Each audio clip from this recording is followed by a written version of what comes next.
क्रिया जो शब्द है संस्कृत की क्री धातु से बनती है, जिसका अर्थ होता है करना। क्रिया जो शब्द है संस्कृत की क्री धातु से इसका निर्माण होता है, जिसका अर्थ होता है करना। अर्थात जिन शब्दों से किसी कार्य का होना या करना पाया जाता है उन्हें हम क्या कहते हैं? क्रिया शब्द कहते हैं। सबसे पहले अपन देखते हैं क्रिया की परिभाषा।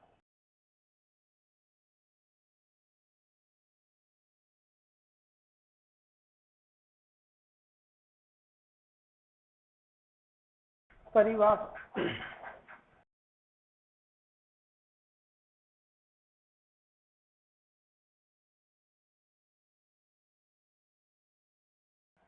जिन शब्दों से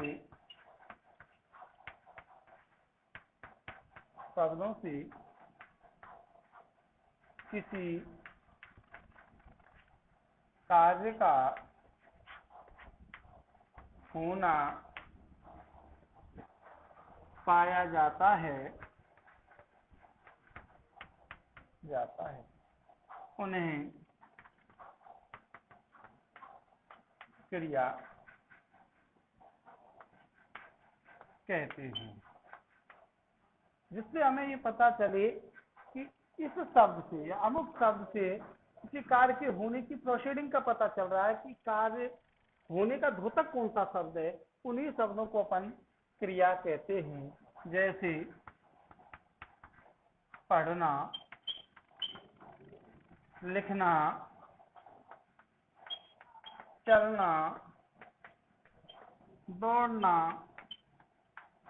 आदि, ये सभी क्रिया शब्द हैं, क्योंकि इन शब्दों से ये पता चल रहा है कि कोई व्यक्ति क्या कार्य कर रहा है। जैसे एक उदाहरण के रूप में एक वाक्य अपन लेते हैं,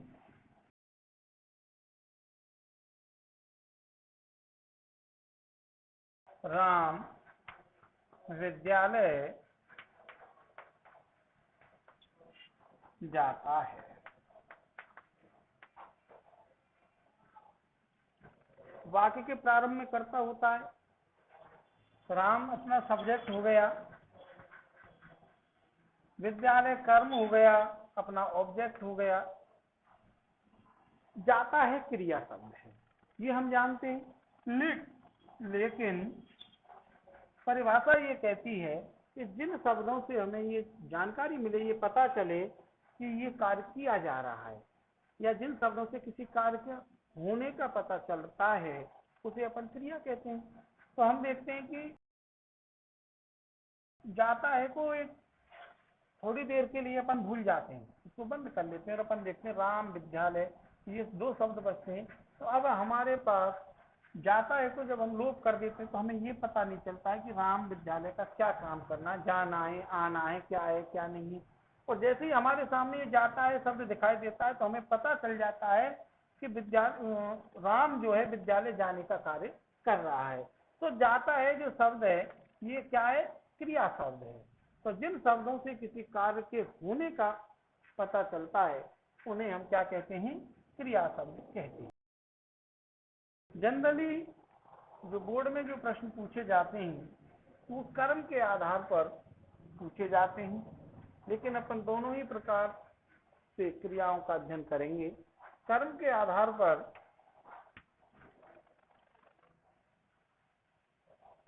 क्रियाओं को दो भागों में बांटा जा सकता है। दो भागों में बांटा गया है। नंबर एक, कर्म के आधार पर, कर्म के आधार पर।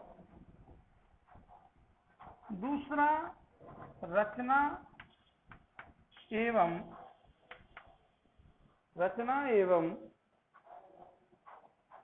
प्रयोग के आधार पर। प्रयोग के आधार पर जो क्रियाएं उनको दो भागों में बांटा जा सकता है जनरली। एक तो कर्म के आधार पर क्रिया और एक रचना एवं प्रयोग के आधार पर क्रिया। जनरली जो प्रश्न बोर्ड में आता है वो कर्म के आधार पर ही पूछा जाता है। कर्म के आधार पर एक जो क्रिया है वो अकर्मक है या सकर्मक है। कर्म के आधार पर फिर अपन आगे क्रियाओं के भेदों का अध्ययन करते हैं। तो सबसे पहले अपन देखते हैं वर्गीकरण। कर्म के आधार पर क्रिया। कर्म के आधार पर जो क्रियाएं होती हैं दो भागों में बांटा जा सकता है। नंबर एक अकर्मक क्रिया,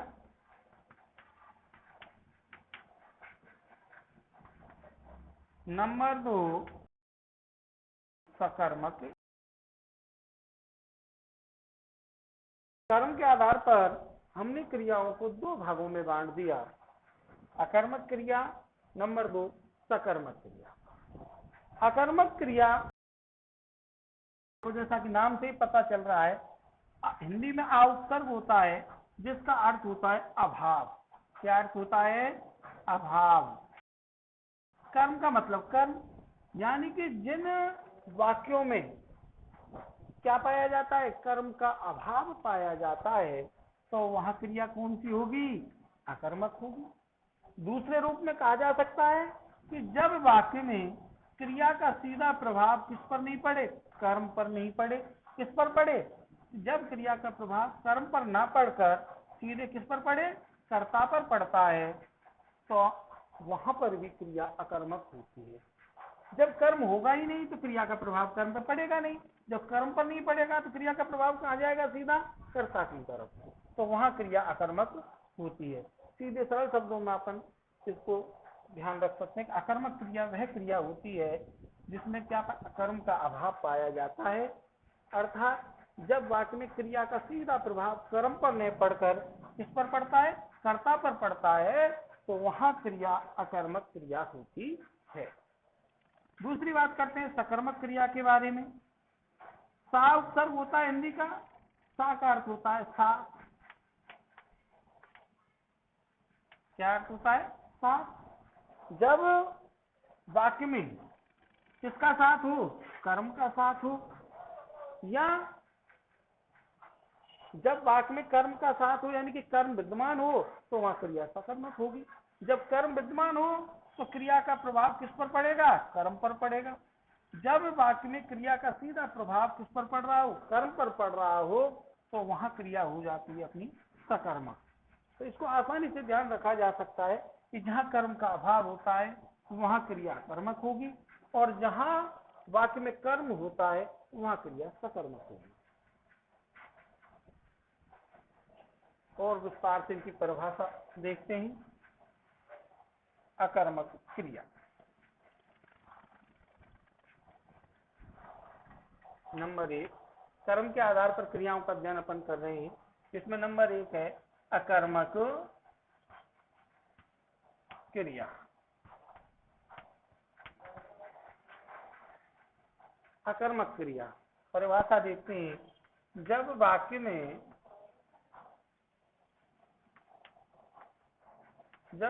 में क्रिया का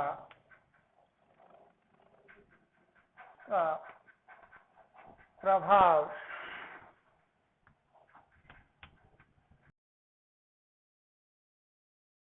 कर्म पर में पड़कर सीधे कर्ता पर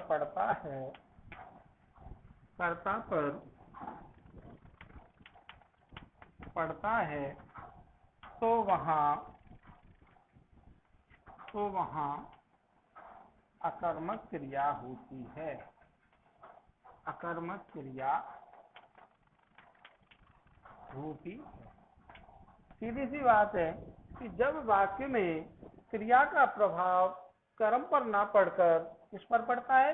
सीधे कर्ता पर पड़ता है तो वहां क्रिया अकर्मक क्रिया होती है। जैसे एक उदाहरण से अपन समझने का प्रयास करते हैं इसको।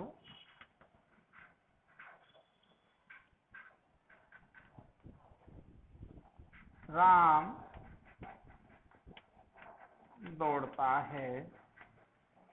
दूसरा उदाहरण अपन लेते हैं यहाँ तुलनात्मक रूप से, राम विद्यालय जाता है। सबसे पहले हम देखते हैं कि राम क्या है, करता है। सभी जानते हैं राम सब्जेक्ट है, दौड़ना क्रिया है। क्या है, क्रिया। कर्म है ही नहीं बीच में, तो जब कर्म हमको दिखाई नहीं दे रहा है तो वैसे भी हमें पता चल रहा है कि क्रिया कैसी होगी, अकर्मक होगी। नंबर दूसरी बात, जब हम देखते हैं कि कौन क्रिया करने का काम कौन कर रहा है, क्रिया का प्रभाव किस पर पड़ रहा है, कौन दौड़ता है, राम दौड़ता है। यहाँ कर्म नहीं है, यहाँ कर्म नहीं है, दौड़ क्रिया है और करता है, बीच में कर्म नहीं है। परिभाषा भी यही बात कहती है कि जहाँ कर्म का अभाव पाया जाता है वहाँ अकर्मक क्रिया होती है।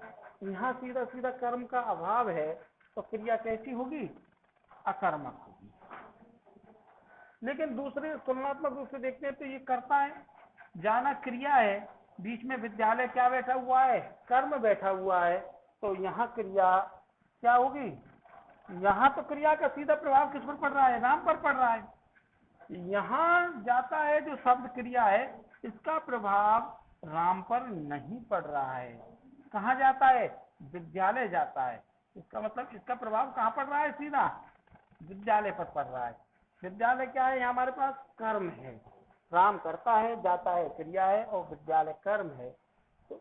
तो सीधी सी बात है, क्रिया का प्रभाव अब किस पर पड़ रहा है, कर्म पर पड़ रहा है, तो इसका मतलब ये क्रिया कर्मक नहीं होगी, ये क्रिया कर्मक नहीं होगी। क्रिया कर्मक कब होगी, जब सीधे सीधे क्रिया का प्रभाव किस पर पड़ेगा, कर्ता पर पड़ेगा। अर्थात या अपन दूसरे शब्दों में ये कह सकते हैं कि अकर्मक क्रिया वहां होती है जहां कर्म का अभाव पाया जाता है। और एग्जाम्पल देखिए,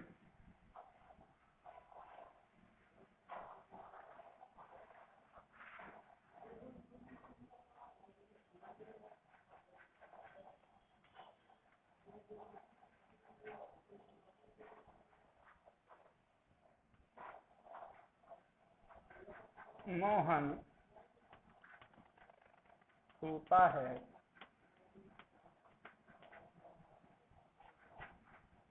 सीता लजाती है,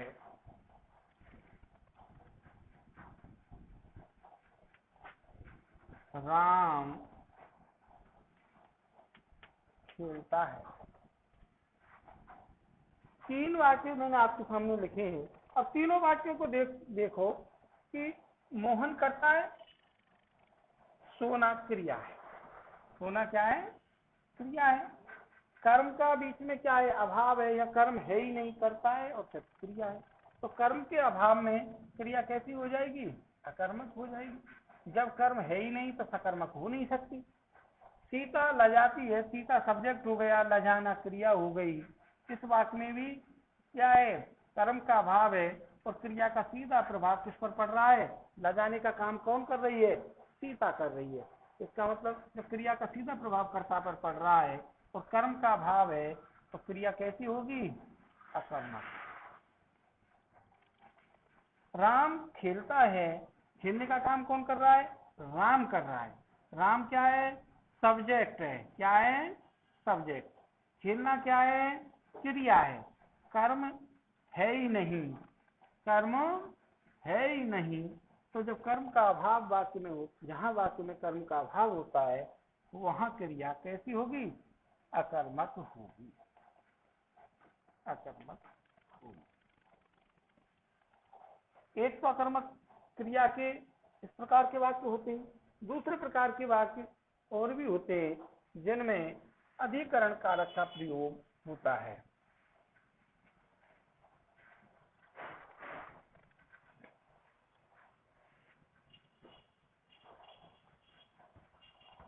अकर्मक क्रिया के अंतर्गत एक नोट लगाओ और नोट में लिखो, जब वाक्य में कर्ता और क्रिया के अलावा जब वाक्य में कर्ता और क्रिया के अलावा कर्म जैसा कुछ दिखाई दे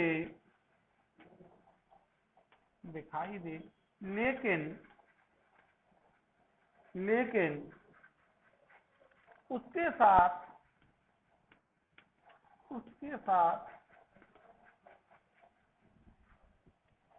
अधिकरण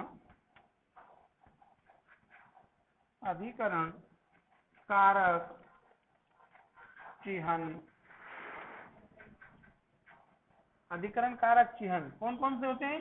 में और पर।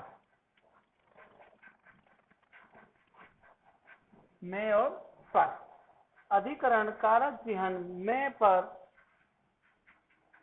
लगे हों तो क्रिया कैसी होगी? अकर्मक होगी। सीधी सी बात है। दो प्रकार के नियम हमको अकर्मक क्रिया के अंतर्गत ध्यान रखने हैं। नंबर एक, जिसमें कर्म का अभाव हो, तो सीधे सीधे हमको पता चल जाता है हमें कि जिसमें कर्म होगा ही नहीं तो क्रिया अकर्मक होगी, उसमें केवल कर्ता होता है और क्रिया होती है। दूसरे प्रकार के वाक्य ऐसे होते हैं जिनमें कर्म जैसा कुछ हमें दिखाई देता है, लेकिन उसके साथ में और पर, ये जो अधिकरण जो कारक चिह्न होते हैं, इनका प्रयोग यदि हो रहा है, उस कर्म जैसा जो कुछ हमें दिखाई दे रहा है उसके तुरंत बाद यदि में और पर कारक चिह्न का प्रयोग हो रहा है, तो वहां पर भी क्रिया अकर्मक होती है। लेकिन ध्यान रहे साथ में और पर एक कर्म जैसा जो कुछ हमें दिखाई दे रहा है, आप मान सकते हैं कर्म हमें दिखाई दे रहा है और उसके साथ में और पर लग गए, तो वहां तक तो क्रिया कर्मक हो गई।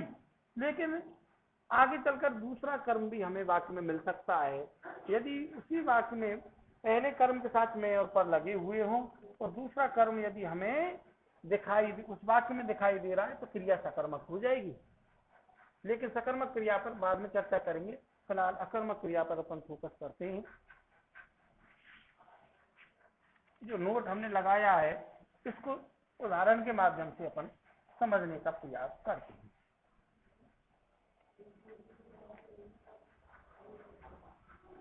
लता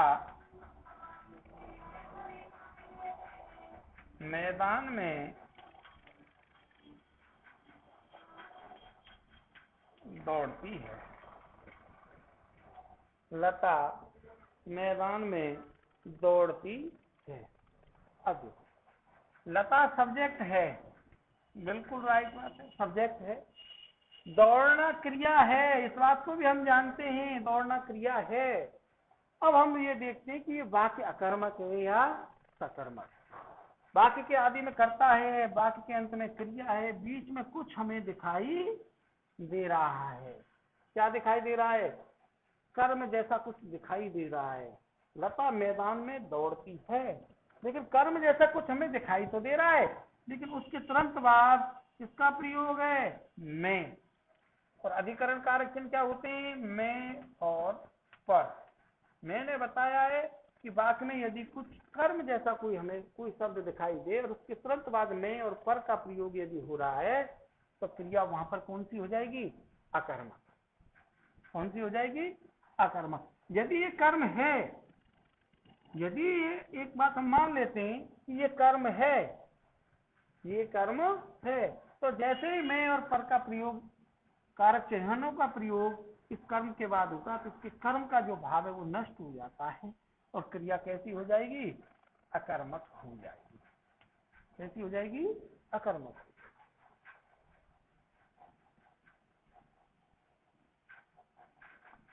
राम छत पर बैठा है। किस पर बैठा है? छत पर बैठा है। लेकिन देखो राम करता है, बैठना क्रिया है, छत कर्म है, ये मान लीजिए आप तो कर्म है, लेकिन इसके तुरंत बाद क्या लगा हुआ है? अधिकरण कारक का प्रयोग। किसका प्रयोग हो रहा है? अधिकरण कारक का प्रयोग हो रहा है। किसका प्रयोग हो रहा है? अधिकरण कारक का प्रयोग हो रहा है। और यदि नियम ये कहता है यदि कोई कर्म है और कर्म के तुरंत बाद यदि मैं और पर का प्रयोग हो रहा हो तो उसके कर्म का भाव नष्ट हो जाता है और क्रिया कैसी हो जाती है? अकर्मक हो जाती है। ठीक है, तो ये दो प्रकार के उदाहरण परीक्षाओं में पूछे जाते हैं जनरली। एक तो सिंपल होते हैं जिनमें कर्म होता ही नहीं, दूसरे प्रकार के वाक्य इस प्रकार के होते हैं जिनमें कर्म जैसा कुछ दिखाई देता है लेकिन उसके साथ किसका प्रयोग होता है? मैं और पर का प्रयोग होता है, तो वहां वो वाक्य अकर्मक क्रिया के वाक्य होंगे।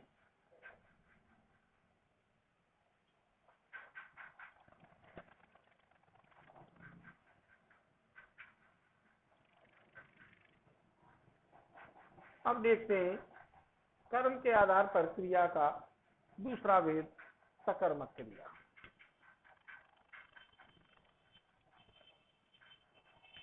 सकर्मक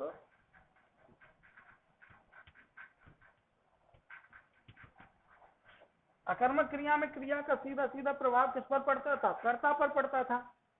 और सकर्मक क्रिया में क्रिया का सीधा सीधा प्रभाव किस पर पड़ेगा? कर्म पर पड़ेगा। दूसरे शब्दों में कहें तो वाक्य में यदि कर्म आएगा तो सकर्मक होगी और कर्म यदि नहीं आएगा तो सकर्मक नहीं होगी।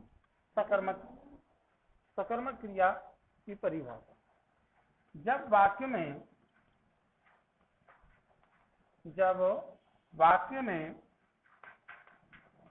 क्रिया का प्रभाव सीधे कर्ता पर न पड़कर किस पर पड़ता हो? कर्म पर। सीधे कर्ता पर न पड़कर कर्म पर पड़ता हो तो वहां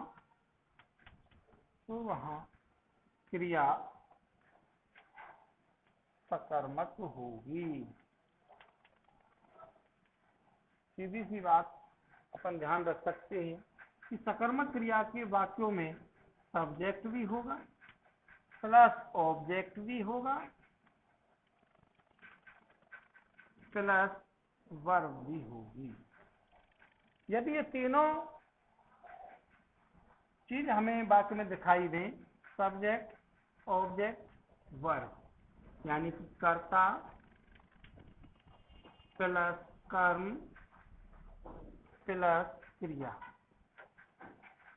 बराबर क्या हो जाएगा? सकर्मक क्रिया। ये अपन ध्यान रख सकते हैं। सूत्र के माध्यम से बात वही आ जाती है कि जब वाक्य में क्रिया का प्रभाव किस पर पड़ रहा है? कर्म पर पड़ता है। किस पर पड़ता हो? कर्म पर पड़ता हो, तो वहां क्रिया सकर्मक होगी। और कर्म पर तभी पड़ेगा जब वाक्य में कर्म आएगा। यदि वाक्य में कर्म आएगा नहीं तो प्रभाव भी नहीं पड़ सकता है। एक उदाहरण के माध्यम से इस परिभाषा को अपन समझते हैं।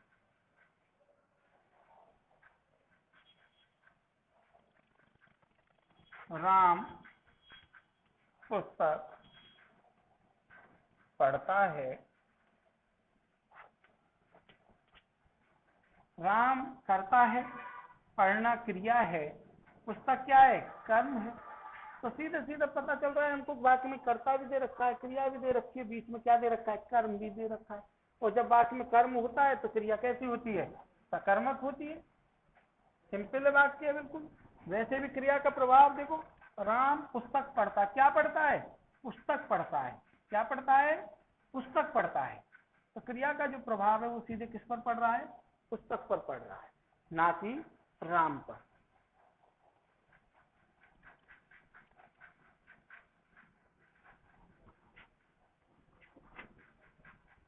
लता खाना बनाती है।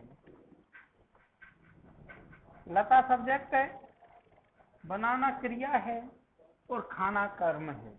जब वाक्य में सीधे सीधे कर्म दे रखा है तो क्रिया कैसी हो जाएगी? सकर्मक हो जाएगी। वैसे भी अपन देखते हैं तो क्या बनाती है लता, क्या बनाती है क्रिया, लास्ट में मैं बताऊंगा आपको। अकर्मक और सकर्मक की सीधे सिंपल तरीके से पहचान भी मैं आपको बताऊंगा।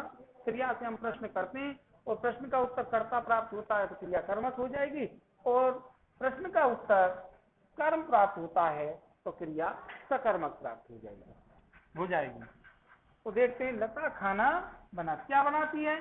खाना बनाती है। तो क्रिया का जो प्रभाव है वो किस पर पड़ रहा है? खाने पर पड़ रहा है, ना कि लता पर। जब क्रिया का प्रभाव सीधे किस पर पड़ता है? कर्म पर पड़ता है, तो क्रिया कैसी हो जाएगी? सकर्मक हो जाएगी। तीसरा उदाहरण देखते हैं। मोहन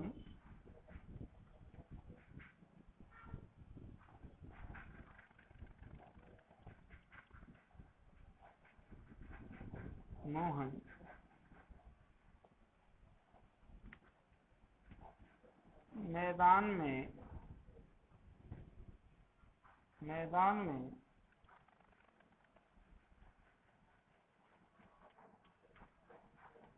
बॉल से खेलता है। इस बात को ध्यान से देखें, मोहन मैदान में बॉल से खेलता है। मोहन सब्जेक्ट हो गया, खेलना क्रिया हो गई। अब देखते हैं हम कि वाक्य कर्मक होगा या सकर्मक। यदि इसमें कर्म दे रखा होगा तो सकर्मक हो जाएगा, और कर्म नहीं दे रखा होगा तो अकर्मक हो जाएगा। यहाँ पहले सीखते हैं मैदान, लेकिन मैदान के तुरंत बाद हमने देखा मैं लगा हुआ है, और मैं और पर आने पर वहां किसका भाव नष्ट हो जाता है? कर्म का भाव नष्ट हो जाता है। तो यहाँ तक तो हमारे पास वाक्य कर्मक ही है, लेकिन आगे देखते हैं तो दूसरा कर्म बैठा है, क्या? बॉल। क्या बैठा है? बॉल। ये क्या है? कर्म है।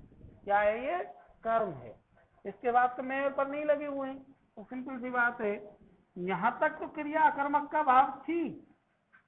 मैं और पर, क्योंकि पहले कर्म जैसा कुछ हमें दिखाई दे रहा था, लेकिन उसके बाद क्या लगा हुआ है? मैं।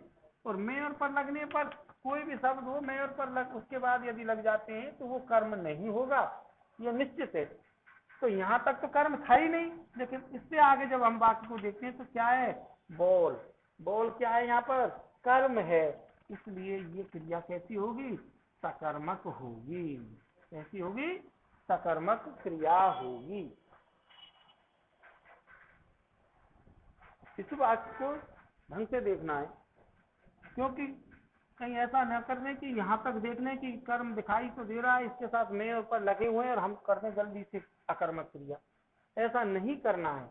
यदि ये बात होता कि मोहन मैदान में खेलता है तो अकर्मक होती निश्चित रूप से, क्योंकि मैदान के साथ मैं ऊपर लगे हुए तो ये अकर्मक का भाव हो गया। लेकिन इसके बाद किससे खेलता है? बॉल से खेलता है। क्या खेलता है? बॉल खेलता है, यानी कि बॉल से खेलता है, बॉल की सहायता से खेलता है। तो ये क्या क्रिया का सीधा प्रभाव किस पर पड़ रहा है? बॉल पर पड़ रहा है, इसलिए ये सकर्मक क्रिया होगी।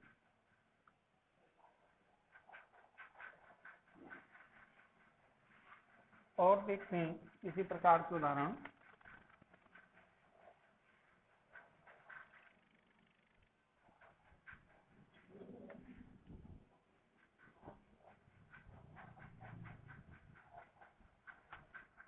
लता छत पर पतंग उड़ा रही है। लता छत पर पतंग उड़ा रही है। दूसरा देखते हैं, राम जंगल में फल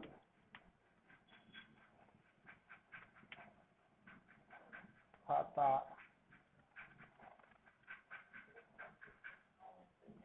राम जंगल में फल तोड़ता है। दो वाक्यों को समझने का प्रयास करें।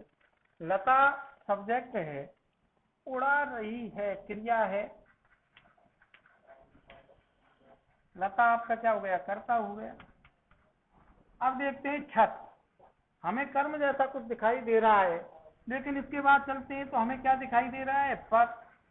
यदि मैंने बताया कि कर्म जैसा कुछ दिखाई दे और उसके साथ यदि अधिकरण कारक चिन्ह का प्रयोग हो रहा है तो उसके कर्म का भाव क्या हो जाएगा, नष्ट हो जाएगा। तो यहाँ तक तो कर्म का जो भाव है वो नष्ट हो गया, यहाँ तक तो क्रिया अपनी कैसी रही, अकर्मक रही। लेकिन जैसे ही हम आगे बढ़ते हैं तो हमको दूसरा कर्म दिखाई देता है, जो क्या है, पतंग। पतंग क्या है, कर्म है। तो यहाँ पर क्रिया कैसी हो जाएगी, सकर्मक हो जाएगी। कैसी हो जाएगी, सकर्मक। वैसे भी अपन प्रश्न करते हैं, क्या उड़ा रही है, पतंग। क्रिया से हमने प्रश्न किया कि क्या उड़ा रही है, पतंग उड़ा रही है। तो इसका सीधा सीधा प्रभाव किस पर पड़ा, पतंग पर पड़ा, अर्थात कर्म पर पड़ा। इसलिए क्रिया का जो रूप होगा, स्वरूप होगा, वो सकर्मक क्रिया का होगा। राम जंगल में फल तोड़ता है। तो राम क्या हो गया, सब्जेक्ट हो गया। तोड़ना क्या हो गई, क्रिया हो गई। यहाँ जंगल कर्म जैसा कुछ दिखाई दे रहा है, लेकिन यहाँ क्या बैठा हुआ है, मैं। तो यहाँ तक तो कर्म का भाव नष्ट हो गया। इससे आगे फल दिखाई दे रहा है हमको। क्या दिखाई दे रहा है, फल। फल क्या है, कर्म है। क्या है, कर्म है। तो क्रिया कैसी होगी, सकर्मक। देखते हैं क्रिया पर प्रभाव, किस पर प्रभाव पड़ता है। राम जंगल में फल क्या तोड़ता है, फल तोड़ता है। क्रिया से हमने प्रश्न किया, क्या तोड़ता है, फल तोड़ता है। तो उत्तर कर्ता प्राप्त होता तो अकर्मक होती है, और उत्तर यदि कर्म प्राप्त हो रहा है तो क्रिया कैसी होगी, सकर्मक होगी। तो तोड़ना जो क्रिया है उसका प्रभाव सीधे सीधे किस पर पड़ रहा है, फल पर पड़ रहा है। इसलिए क्रिया कैसी होगी, सकर्मक होगी। कैसी होगी, सकर्मक क्रिया होगी। तो जब हमने सर्वप्रथम क्रिया की परिभाषा देखी, मैं एक बार पूरे प्रकरण को कर्म के आधार तक आपको दोहरा देता हूँ। सर्वप्रथम हमने क्रिया देखी। क्रिया जो शब्द है संस्कृत के क्री धातु से बना है, जिसका अर्थ होता है करना। फिर हमने क्रिया की परिभाषा देखी, क्रिया कहते किसे हैं। एक सिंपल सी परिभाषा मैंने बताई आपको कि जिन शब्दों से किसी कार्य का होना या करना पाया जाता है उन्हें हम क्रिया कहते हैं। फिर हमने देखे क्रिया के भेद। क्रिया के एक मोटे तौर पर दो भेद किए, एक किए कर्म के आधार पर और दूसरा किया रचना एवं प्रयोग के आधार पर। तो प्रथम जो भेद था कर्म के आधार पर, उसके पुनः दो भेद किए, सकर्मक क्रिया और अकर्मक क्रिया। सकर्मक क्रिया हमने जब, सकर्मक जो क्रिया है उसमें क्रिया का सीधा सीधा प्रभाव कर्म पर पड़ता है, और अकर्मक जो क्रिया है उसमें क्रिया का जो प्रभाव है वो सीधे सीधे कर्म पर नहीं पड़कर कर्ता पर पड़ता है। तो दोनों में केवल यही डिफरेंस है कि जब हम क्रिया से प्रश्न करें, उत्तर हमें कर्म प्राप्त होता है तो क्रिया सकर्मक होगी, और क्रिया से प्रश्न करने पर यदि उत्तर कर्म प्राप्त नहीं होता है, कर्ता प्राप्त होता है, तो क्रिया अकर्मक होगी।